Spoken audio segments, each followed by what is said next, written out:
Okay, so whether you are a leader interested in strategic innovation, or if you are a student or a designer interested in learning how to innovate with speed and simplicity, or if you are a startup interested in discovering your value and opportunity in the marketplace, well, these videos will be for you.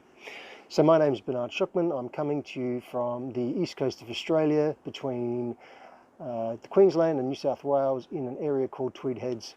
Okay, so what I want to talk to you today about is the persona technique, or the persona template.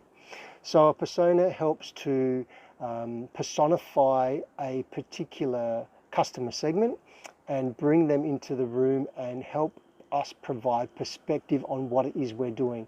Okay, so typically when we are gathering information around a persona, we are looking for things like, let's name it, let's give it a nickname, let's give it an age, an occupation, or a role. Specifically, we are interested in the pains that they're experiencing and what they're trying to do and what's getting in their way, or and find out what are they looking to gain. So by creating a persona, we are bringing them into the room or bringing them into a workshop, and we are creating a perspective or giving them a voice in the workshop. This is super important. Okay, the Proto Persona fits in nicely with your experimentation or your lean style of working, where you're guessing at who your customer segment is. And of course, whether you're using a persona or a Proto Persona, you need to back that up with some sort of research. And when I'm talking about research, I'm literally talking about devise a list of questions you want to ask people that fit into that persona or that customer segment, and validate that that customer segment is actually the right one for you. Okay, so where does the persona fit in the grand scheme of things? Okay, so yesterday we talked about the problem and identifying the right problem that we're having. So it should follow then that once we have identified the right problem that we are trying to solve, the next thing to do is to dig into, well, who's having that problem? And this is where the persona or the Proto Persona fits in perfectly. And I've seen this done two particular ways, or rather there's two particular ways I like to use a persona.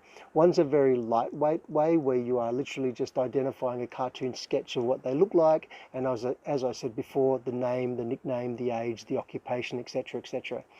Specifically interested in pains. The second way is what we'll call hanging out with users or hanging out with customers, diving deeper into articulating and understanding more about the pains and the environment they're in, and how we can best put something in there to alleviate that pain.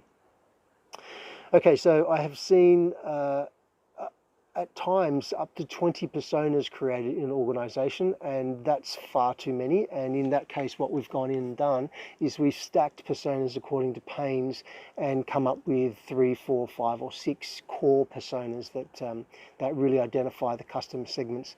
But typically, I think as a startup, you should focus on one. A larger organization might have 3 or 4 or even 6. Okay, to wrap up, so the persona is a template. It is a way to identify the person or personify the customer segment you are engaging with or you're wanting to create something for, and bringing that perspective into the room or giving them a voice.